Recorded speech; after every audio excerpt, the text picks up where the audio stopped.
My story is going to be fairly simple. I apologize that there isn't going to be much build-up or anything like that. I apologize that there isn't going to be any mysterious person spotted sneaking around my house or anything.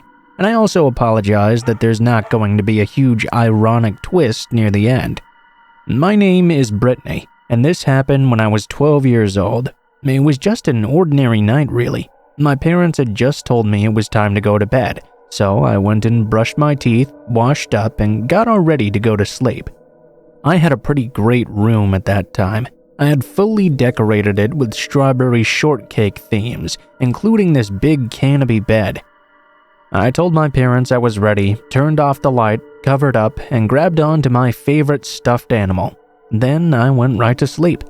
Something, though, woke me up in the middle of the night. I had one of those old-style alarm clocks that had a regular face and bells on the top. Therefore, it was not digital. I couldn't make out the time in the darkness, and therefore I had no idea how long I'd actually been asleep.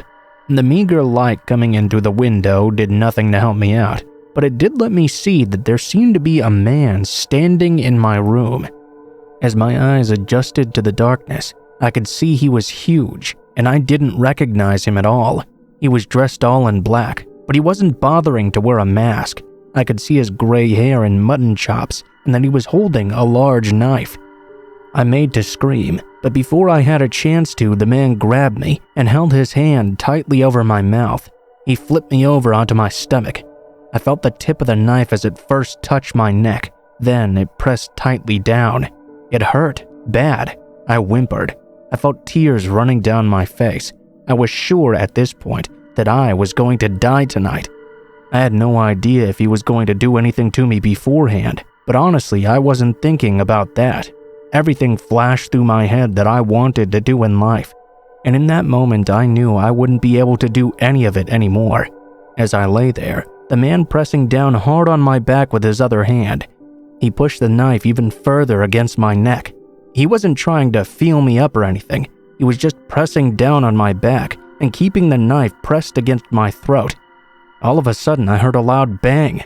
The knife fell off my neck, and the pressure of the hand holding me subsided.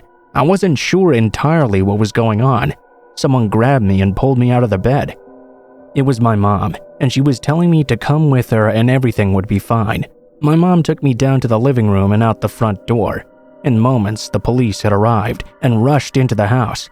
I was still terrified, wondering where my dad was and what was going on now. Well, my dad was in my room.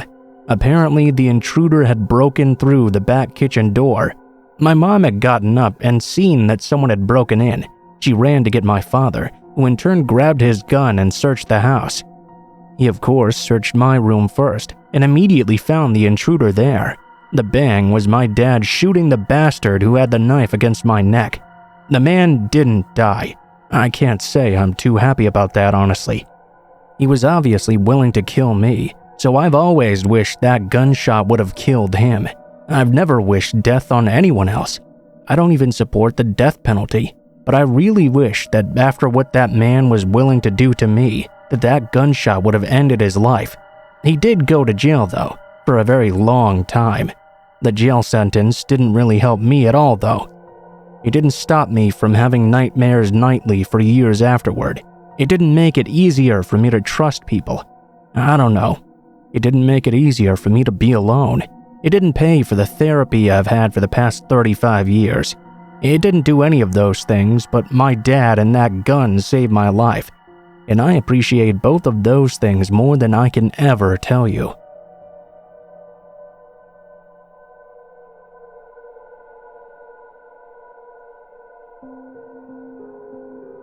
When I was 16, my parents decided to go away on a second honeymoon. I guess they hadn't done it any sooner because they didn't feel like they could leave me home alone in the house. For many years, I was too young to be home alone, and they didn't want to hire a babysitter to be with me for an entire week. Even when I was 15, they were worried I was going to be throwing parties and going wild while they were gone. I guess when they finally accepted the fact that I was a video game playing book reader, and they didn't have to worry about that, they finally decided to go. I was having a pretty fun Friday night, just sitting in the lunar room and playing video games. I can't even recall exactly what game I was playing. I've played so many that it's not always easy to keep track of them. Suddenly though, someone rang the doorbell. I got up, not really thinking that much about it, only to be surprised when I saw a pizza man standing at the door. He was a big, older guy, looked to be in his 40s maybe, a lot older than I would normally expect a pizza delivery guy to be. He told me that he had my pizza right there. "I'm sorry, I didn't order a pizza," I told him. I was very confused. I knew that people had a habit of ordering pizzas and sending them to other people's homes as a sort of prank. Since just about everyone pays with credit cards nowadays, though, I really didn't think it was a prank I would ever get to experience. "Oh, well, that's strange," the guy said to me. "Well, they paid for it already and it's supposed to be delivered to this address, so guess you get a free pizza. Lucky you." Well, of course, I wasn't going to turn down a free pizza. I went ahead and grabbed it. I thanked the guy and he went on his way. The following evening, I was once again playing video games when I heard the doorbell ring once more. I went over to see who it was and was surprised to see the exact same pizza delivery guy as the night before. He had another large pizza with him. Sir, I didn't order it this time either," I informed him. He kinda shrugged his shoulders. "Are you sure your parents didn't order it or something?" he asked me. I told him no, my parents weren't at home, something which was obviously stupid to tell him in retrospect. "Well, I guess someone likes you or something. It's paid for again, so I guess you get another free pizza." I was a 16-year-old boy, so having a whole pizza 2 nights in a row was not a bad thing as far as I was concerned. Honestly, I didn't even care who had sent it to me. My only complaint this time was that whoever did it didn't include chicken wings. I barely even remember eating the pizza at all, to tell you the truth. The experience was all fuzzy. I don't even remember when I fell asleep. I definitely remember waking up though, and I'll never forget it. I woke up only to find I was tied and gagged, laying down on the couch. This was obviously weird. For a few moments, I didn't even realize who I was. It seemed like I was in this dark non-existence. Then when I woke up, I was just there. It's so hard to explain if you've never gone through it before yourself. It took me a few moments to get my bearings and to figure out what was going on. The house had been ransacked, things were broken, and I would later find that many things were missing as well. The worst part though was that there were 2 guys skulking about the house. One of them was the pizza guy from earlier. It suddenly occurred to me that he must have drugged me and broken into the house while I was out. I tried my best to remember their features on the off chance that if I got out of this, I could tell the police. I thought that if they'd tied me up, at least that meant they probably weren't going to kill me. They could have easily killed me while I was out. One of the men turned towards me. I very quickly snapped my eyes shut. I didn't want them to know I was awake. I heard one of them walking up to me, and then something smacked me hard in the head. Everything went black once again. Next thing I knew, I woke up in the hospital. My parents were there, and I was being treated for a concussion. Apparently, one of the guys had noticed I was awake and hit me in the head. They had in fact drugged that pizza, and I still had traces of the drug in my system. I felt miserable afterwards. My neighbor had noticed a vehicle in the driveway, luckily, and called the police in time. They knew my parents weren't home and that I did not have a car myself. When they got there, the burglars were just leaving, and they were arrested immediately. An ambulance was then called for me. Although the burglars did get caught, it wasn't exactly a win-win for my family. I mean, the concussion was dreadful, and many of our things had been broken by the burglars. I had a really hard time being alone in the house after as well, for a very long time.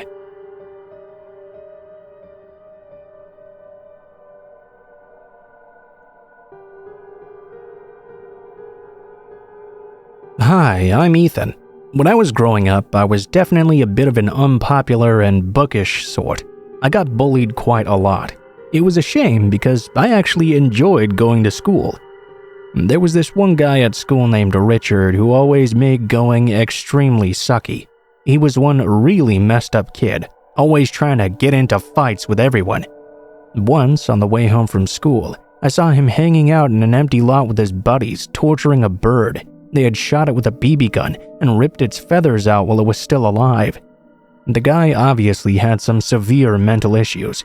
Fortunately for me, he and his friends did not catch me that time, and I ran off as quickly as I could. In regards to me in particular, he would call me all sorts of names. Knock my books out of my hands, typical bully stuff. He would always try to get me to fight him, but of course I never wanted to do that. When I was 13, my parents were going to be at a party very late one night.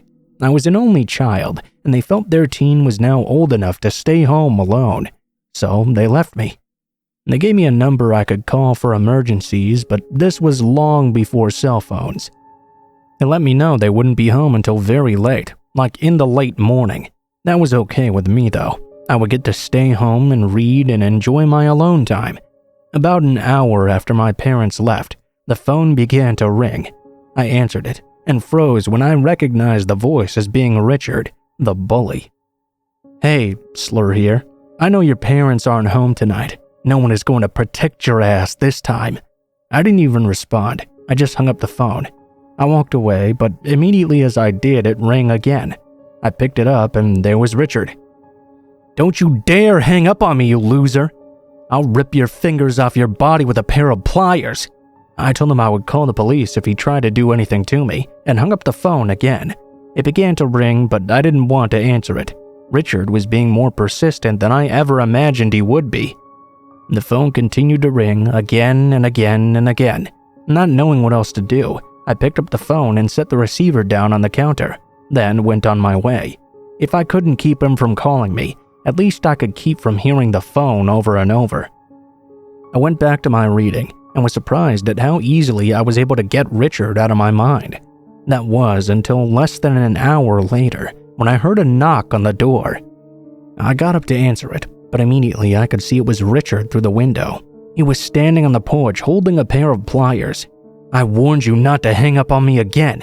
I'm gonna rip your fingers off, all 10 of them." I felt my heart freeze. There was no way I was gonna let him into the house, obviously, but there was a chance he'd be able to break in. I ran into the kitchen and grabbed the phone. I hung it up, but when I took it back off the cradle, there was no longer a dial tone. I tried to click it a few times before it occurred to me that Richard must not have ever hung up his phone. Back then, if the caller didn't hang up, the receiving phone couldn't make another phone call. It was then that it got much worse. I heard the glass door shatter, and Richard began to scream at me. "After I take your fingers off, I'll use these pliers to rip off your little balls too." I didn't know what to do next. I couldn't call my parents and I couldn't call the police. I definitely couldn't get out of the house and run. My parents didn't have a gun, and I couldn't fight Richard off in the time between him breaking the window and him trying to get his hand on the doorknob. A million thoughts flashed through my mind. Finally, I got a flash of inspiration. I ran into the living room to the fireplace. I grabbed the poker, ran over to the door, and when he tried to put his hand through the window, I slashed his hand as hard as I could. He immediately recoiled backward. The stuff he began screaming at me then was much worse than anything I had heard before. For some reason, Richard decided it was a good idea to put his hand back through the window, so I smacked it again and again. He was screaming and swearing, telling me all the horrible things he was going to do to me, but I was sure I'd broken his hand by that point. His screams attracted the attention of one of my neighbors, who rushed out of the house to see what was going on. I screamed for them to call the police. Richard finally realized he had lost, and he ran off after. He was arrested and sent to juvenile hall. Having him gone was very peaceful, but I will never forget that night.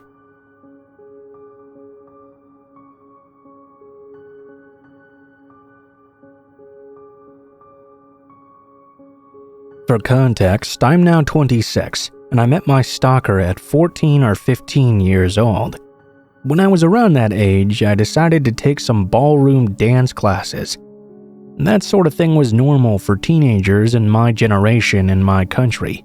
There, you had to change partners each song, so each girl would get to dance with every boy. In my group that mostly consisted of teens between 14 to 17, there was this one really tall, almost 2-meter, 21-year-old guy named Philip. We had a nice chat the times we danced, but I could tell he was a bit weird. Because I was young and naive though, that's how I normally made friends. I told him where I lived when he asked me honestly. And so the stalking began. At the time, I didn't realize it was stalking. I just thought he had a bit much free time and was somewhat annoying. Philip would ride his bike from his home one town over to my house and asked if I wanted to spend time outside with him and play together. After doing that multiple times, I asked my parents to tell him I was not home when he would come over. Both my parents and I were very oblivious about his actions for a very long time. At one point in time, this ended for a few weeks, and Philip also did not come to dance class in the meantime. At that time, I became part of a friend group of a boy I fancied. Unfortunately, Philip was also friends with the best friend of this guy, so he was a part of the group as well. They told me Philip was in a mental hospital. In the span of his stalking, Philip was in the hospital several times. Every time he was, I was glad I finally had some peace. When I reached 16, my family and I had to move because our landlady threw us out. We moved one town over, and to my misfortune, started living 2 streets apart from my stalker apparently. He started appearing all the time. At my father's birthday, he rang, and because my family had guests, they told me to open the door. There he was, standing over me, like a dark, menacing shadow. I told him to leave and tried to close the door, but he blocked me in. There I was standing, afraid of him, begging him to leave. I even ran inside to get my dad to send him away, only for my dad to tell me, "He's your friend, so it's your problem." After 2 hours of harassing me, he finally left. At this point, it was obvious for me he was a stalker, and he was fixated on me. The next day, I sat down with my parents and told them I was afraid of Philip. My dad apologized to me for not realizing the situation and helping me the other day. The next time Philip came to my house, my dad was there and told him not to mess with me anymore. To our surprise, he left right away. After a few more incidents with my dad showing up every time, he stopped showing up to my door. I thought we'd finally gotten rid of my stalker. Every time I started to live happily and started to forget my fear of him though, he'd send a letter or an email or a gift would randomly show up at my workplace to send me back into my fears. At 20, I finally finished school. To pass the year I had to wait to start my new job, I worked in a grade school as a voluntary after-school club member for grade schoolers. After a month or two, my mom woke me up in the morning and rushed me to get dressed, telling me she'd had to call the cops. Apparently, Philip was again every morning at our door, asking for me. My parents never told me though, so I wouldn't get scared of him again. That was until he showed up at like 4 a.m. Finally, after the cops came and told Philip 3 times to leave, he ignored them and they arrested him. He screamed and screamed my name, that he was burning for me and the cops were hurting him. My parents and I stood there in horror in the kitchen listening. The situation was so absurd I started laughing hysterically. We filed a report for stalking and trespassing, but the officers said they couldn't do anything because he hadn't hurt me physically. We tried to get a restraining order, but the judge said no. A few weeks later, Philip snuck into our garden and like a movie began to throw rocks at my window in the middle of the night. Idiot me looked out the window. I didn't see anything at first, until it clicked in the moment. I ran downstairs and told my dad he was in the garden. He hopped the fence and escaped. A week after that, I was in the kitchen cooking when Philip rang the doorbell. Because we had no way of seeing who was at the door, I opened it just a crack. There he was again, telling me he missed me so much, that he was peeking through the blinds of the windows in the living room the past several weeks, just to see if I was there. I had to swallow my fear and stand in the doorway, listening to Philip talk until my boyfriend came to help me. I had sent him an SOS when I'd first seen it was Philip. After my boyfriend arrived, he told Philip to leave, and he did. After that, I didn't see Philip again for a long time. A friend told me he was taken in by men in white coats because he believed his mom was possessed by the devil. I was glad he might finally get some help. It wasn't until 2 years later when I got a letter from the court. I was a witness and told to attend the case of an assault by Philip. Apparently, after exiting that mental hospital, he got into a big fight with his girlfriend who he apparently had. He beat her up so bad she had to play dead because she was scared. Philip called the ambulance and the police finally had something against him. After hearing he was admitted again to a mental hospital, I finally got a restraining order, and he was ordered to stay at least 30 meters away from our property.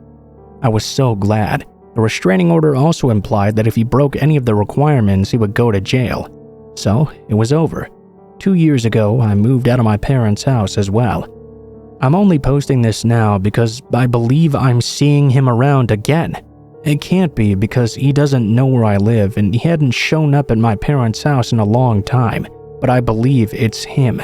I need some reassurance that it's not and that I'm safe at my home.